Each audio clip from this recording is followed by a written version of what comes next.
natin na Hyundai Ion naman ngayon. Yung last time na dala ni Bossing yung CRV, ngayon Hyundai Ion. So ibig sabihin goods na goods yung gawa natin para kay Bossing, kasi biro nyo gumawa na pa, second time yun na. Tapos ito tatanggalin natin to, ito buo yan, palit ay tatanggalin yan, hindi pala papalit. Tapos bago nyo matanggal yan sa loob, yan, bago nyo matanggal tong pinaka frame na to, ito muna tanggalin nyo tong mga to, yan, dalawa yan. Tara, umpisa na natin to.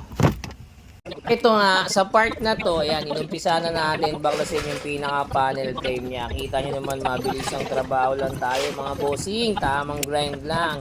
Mas okay na yung nahihirapan ka kaysa naman wala kang ginagawa. Ayan. No, bossing. So ayan, tapos na tayo mag-install 7 inches. Yung tinan nyo yun ni bossing, oh. Hindi siya gutom. Grabe. Pultang na pultang. Kaagas ko pa lang kanina. So ito, tapos na tayo mag-install. Balik tayo dun sa ginawa natin. 7 inches Android para dun sa Hyundai Ion ni Bossing. Siyempre, kasama pa rin sa package natin yung reverse cam. Yan. Kita nyo naman, napakalinaw. And then, ito, dalawang USB port. Yan. Para pwede ka na rito mag-charge or manood na movie via USB. And then, yung in-avail nga pala ni Bossing, may Apple CarPlay and Android Auto na to, makakadiskarte. Alright, ito. So, mga gusto pong mag-avail niyan, ito yun.